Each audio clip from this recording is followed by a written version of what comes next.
Sebelum kita mengikuti bacaan pelajaran sekolah sahabat untuk hari ini, mari kita berdoa terlebih dahulu. Bapa kami dalam kerajaan surga, kami berterima kasih untuk kesempatan yang Kau berikan untuk kami dapat mendengarkan sebagian dari firman-Mu.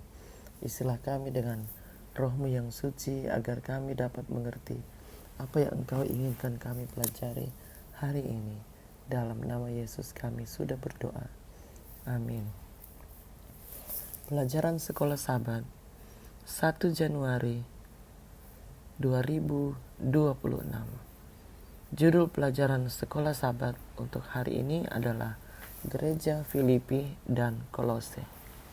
Bacalah Filipi 1 ayat 1 sampai 3 dan Kolose 1 ayat 1 dan 2. Bagaimanakah gereja-gereja di Filipi dan Kolose digambarkan dan apakah makna dari penggambaran tersebut? Filipi 1 ayat 1 sampai 3. Dari Paulus dan Timotius, hamba-hamba Kristus Yesus, kepada semua orang kudus dalam Kristus Yesus di Filipi, dengan para penilik jemaat dan diaken. Kasih karunia dan damai sejahtera dari Allah Bapa kita dan dari Tuhan Yesus Kristus menyertai kamu. Aku mengucap syukur kepada Allahku setiap kali aku mengingat kamu. Kolose 1 ayat 1 dan 2. Dari Paulus, Rasul Kristus Yesus, oleh kehendak Allah, dan Timotius saudara kita, kepada saudara-saudara yang kudus dan yang percaya dalam Kristus di Kolose. Kasih karunia dan damai sejahtera dari Allah, Bapa kita, menyertai kamu. Salam khas Paulus dalam surat-suratnya menyebut orang-orang Kristen di tempat-tempat itu sebagai orang-orang kudus, yaitu melalui baptisan mereka telah dipisahkan sebagai umat pilihan Allah, sebagaimana bangsa Israel melalui praktik sunat telah dipisahkan sebagai bangsa yang kudus. Ini sama sekali tidak ada hubungannya dengan praktik gereja Roma yang menetapkan orang-orang sebagai santo dan santa. Juga hal yang menarik adalah kesamaan salam dalam kedua surat ini. Paulus menyebut penilik jemaat dan diaken di Filipi dan saudara-saudara yang kudus di Kolose. Di dalam perjanjian baru, ketika disebut saudara-saudara yang kudus, mereka biasanya memiliki pelayanan khusus dalam gereja. Jadi tampaknya Paulus tidak hanya berbicara kepada jemaat, tetapi juga kepada para pemimpin gereja di kota-kota tersebut. Penyebutan jabatan gerejawi yang lebih rinci dijelaskan di tempat lain, yang menjadi bukti keberadaan dan pentingnya organisasi gereja sejak masa-masa awal.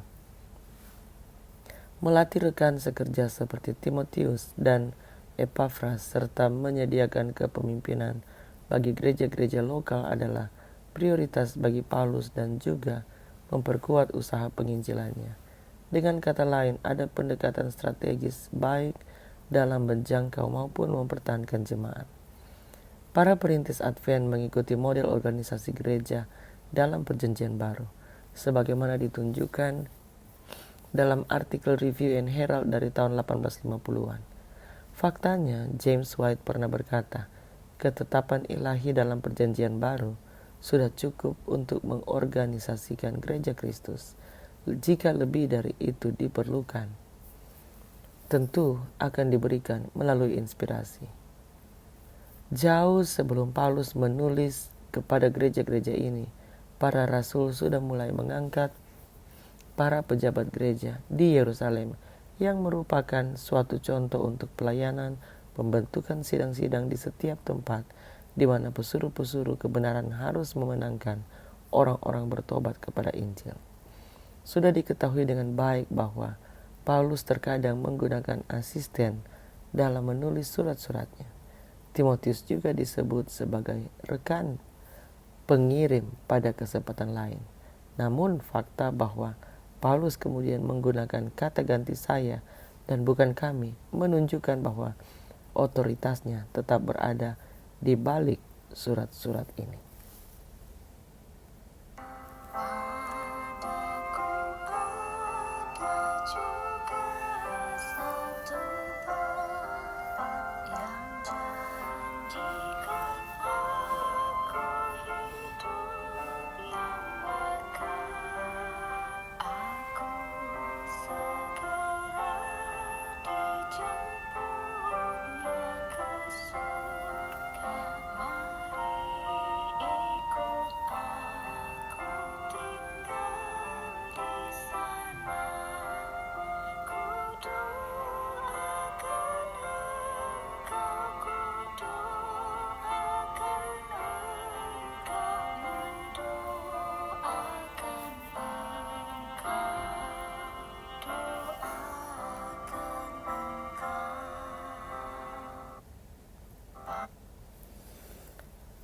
Mari kita berdoa.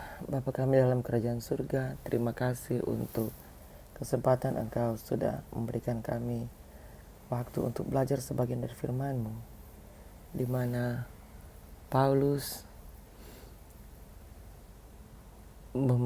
bersama-sama dengan yang membantunya dalam pelayanan, mengurus jemaat-Mu dan melatih rekan kerja agar gereja dapat terus bertumbuh dan ketetapan ilahi dapat menjadi bagian dari gereja dalam pertumbuhannya.